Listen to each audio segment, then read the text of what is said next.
Hello, Art of Passionate Intimacy. This is Violet Lang, and I'm the founder of The Pleasure Path, and I'm so passionate about helping women find and keep lasting love and amazing relationships through following their pleasure and freeing their feminine energy. So tonight we're going to talk about how to recover from a bad date and how to make sure that you're not rehashing the date in your mind or going back and re-looking at your text messages, and how to stop being so hard on yourself, because I know it's very easy as women for us to become hard on ourselves and think that if we don't hear back from someone that we did something wrong or that it's our fault. Now, I am all for taking personal responsibility, but sometimes we glom together things in our mind that don't actually belong together. We think, well, he didn't call me back because it's something I said or something I didn't say, when he might have something else that's going on in his life, or he might have already been dating someone else for a few months and then they just got serious and he wasn't really totally present for the date anyway. So what I want to talk about tonight is this idea of a bad date. So if you've ever been on a bad date, maybe just put the like button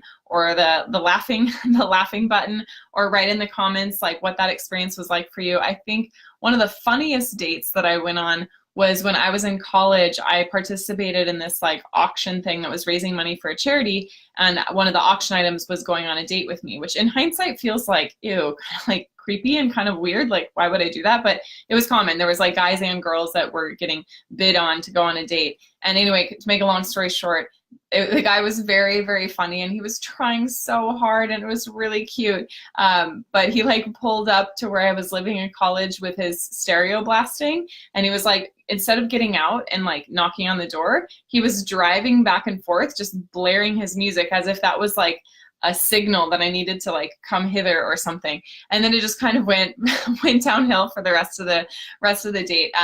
But it was a very, very memorable date. So I don't personally believe that there's such a thing as a bad date, because every date we're learning from. We're either learning something that we like, something that we don't like. We're getting the contrast towards what we do want, so that we can say, oh, I don't really want that anymore. Or we're learning about ourselves. So many times on a date, or really anytime you're interacting with a significant other or someone who has that potential, we can learn about ourselves, what triggers me, what bothers me, what makes me excited, what turns me on, and what am I learning that's different than I expected. So I can't tell you how many times I'll see someone that I wouldn't normally think is my type or attractive, maybe someone who's shorter than me or something, but they have this quality that I find really hot.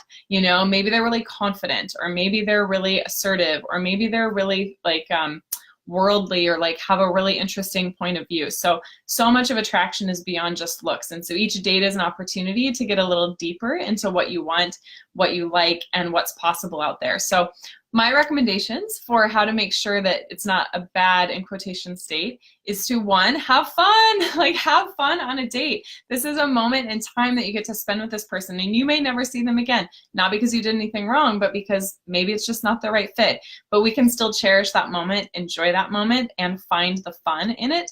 And so that means showing up playful, showing up excited, showing up ready to have fun. And if it doesn't feel fun, then making the conversation as fun as you can, or finding something to enjoy about the evening, even if it's just the fact that you got dolled up and you feel good about yourself and you put yourself out there. So the first tip is to have fun on every date and find a way to make it fun. And if you can't, then even just listen to comedy shows afterwards. Having a pre-date ritual and a post-date ritual is really cool, and part of the post-date ritual could be doing something to make you feel lighter. Now, let's say that the date was actually a really good date, but in your mind, you made it a bad date because you're he hasn't texted me yet, or I think I said something wrong. It's so funny how our perception can color reality, and we can start to think that we had a bad date when in fact it might have been a really awesome date. Some of the best dates that I in hindsight can see were great. There wasn't tons of passion and tons of spark. I didn't feel I wowed this person, or that they were for sure gonna call me back. But there was a slow, steady appreciation. There was a guy named Kevin that I dated for about a year and a half, and I couldn't tell in the first few dates if he even really liked me, because he wasn't super expressive and he wasn't, pursuing me or trying to sweep me off my feet. But we had a really beautiful relationship in many ways. And there was this deeper quality of respect that was there that I hadn't even experienced that much respect before in my other relationships. So I almost missed it. Like I almost missed that quality because I was just looking for the chemistry or just looking for the sparks. So the number one tip is to have fun. And the number two tip is don't label it as a bad date because of something you said or didn't say or something that you did. And we are perfectionist creatures, especially as women. We are designed to like be receivers. And so we receive sometimes things that aren't so great. Like we receive negativity or criticism, or we receive like this external focus. And so anytime you want to label a date as like a bad date, and hi Wendy, thank you. Anytime you want to label a date as a bad date, just gotta check in with yourself and find the things that you did really well or the ways that you showed up that were authentic to you. So not just what you did well in terms of what might make that person happy, but how did you stay connected to your truth? So some of my favorite moments are hearing from clients about, you know, I had this experience with a guy that I'm dating and I just said it like it was. I just asked for what I needed and wanted in a loving way. And I really spoke my truth. And it feels so powerful to hear a woman say that and really wakes a man up to what you need and what you want.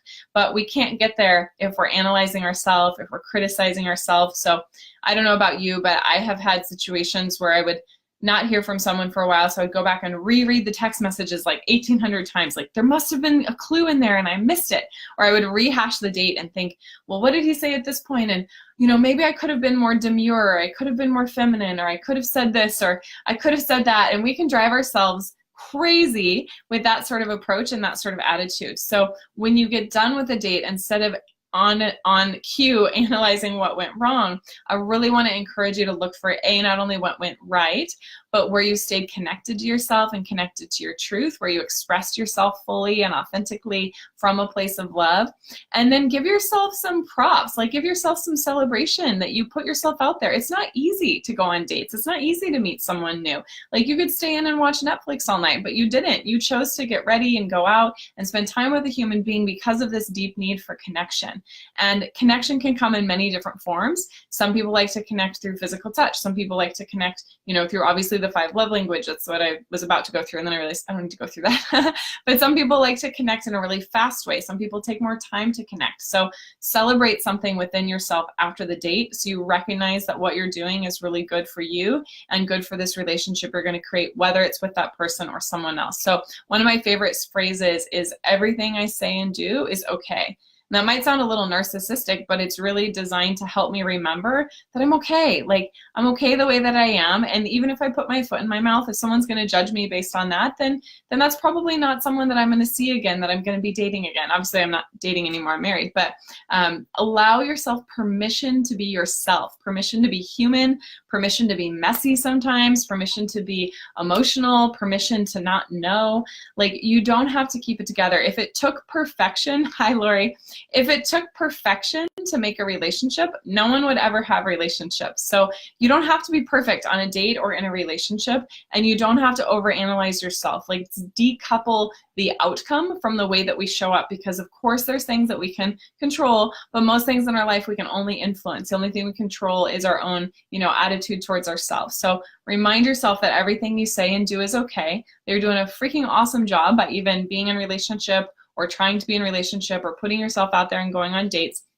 And at the same time, allow yourself to learn about yourself without losing yourself in relationship. Like, stay deeply attuned to how you feel and what's going on within the date so that you can really honor your truth and honor your needs and not get just swept up into the moment. So we can so easily, thank you, Jamie. Hi, Jamie. We can so easily stress ourselves out. So the other tip is to broaden your perspective.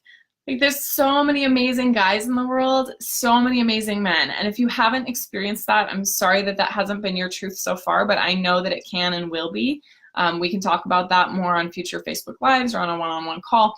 But there are amazing men out there. We just have to start noticing them and opening up to them and stop protecting ourselves so much, because we know that we have the power and the strength to leave something that's not working for us. So kind of getting on a tangent, but after a date, Remember that there's lots of amazing men out there. Remember that you don't have to prove anything. And remember that this is just one little snapshot in your life. This is just like one tiny little 3-hour moment. So if you were to look up at like the giant movie screen that is your life and that's playing every single second you're ever gonna have, like, this is just one small sliver, and that person is lucky to be on the date with you. So I'm not a big fan of like women being all bitchy in order to attract love. I don't think it works that way. That's like a cat and mouse thing that works every once in a while, and you do want to have some mystery, but it doesn't last long term because there's no vulnerability there, there's no authenticity, and those are the new like currencies of relationships. So when you broaden your perspective, look at all the different people that you're going to meet and interact with your whole life, and this person doesn't get to take your self-esteem. This person doesn't get to take your dignity. This person doesn't get to take, you know, the way that you feel about yourself, because that needs to be internally directed. You need to have that certainty beyond the circumstance versus having it be so externally focused. Now, on a practical level, I have deleted people's numbers. I have deleted text threads because I, you know, had a hard time controlling my compulsivity of checking those things. So we can always do this work from the inside out, which is some of the tips that I said at the beginning. We can do it from the environmental approach, like controlling our environment, like deleting the text threads, or you know, turning our phone off, or going to take a walk and getting some fresh air and taking our mind off of things. And then the third way that we can make these changes is socially. So that means getting social support. That means posting in this group. That means talking to a girlfriend. That means finding any sort of like social-based norms. So like a norm that we're creating in this group is that we trust ourselves as women, that we connect to our bodies, that it is possible to have both passion, the sexuality, and intimacy, like emotional intimacy at the same time, and that's really the only way we can create a sustainable relationship. So when you broaden your perspective, you can remember that you have all these different tools available for you inside, environmental, and social that will help you make these commitments to yourself. Because no matter what happens in your dating life, I want you to feel freaking fantastic. And the more that you feel freaking fantastic about yourself, the less control and power you'll be giving to someone who barely knows you and probably thinks more highly about yourself than about you than you actually give yourself credit for.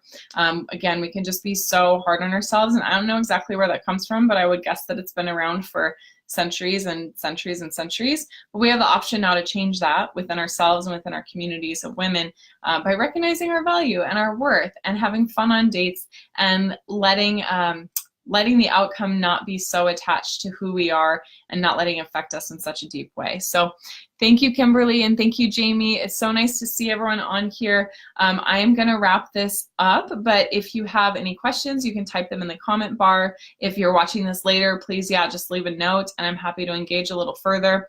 If you want to talk more about how to enjoy the process of dating instead of it being stressful, then I would love to connect with you one-on-one and just hear a little bit more about your journey, see if there's a way that I can support you. That call is totally free. It's called a Breakthrough to Love session, and we have a few spots that are open every week, so I will put the link here in the comments, and I look forward to connecting with you and wish you many amazing first, second, third, and onward dates. But the foundation is self-love, so keep that going, and I will see you next week. Bye.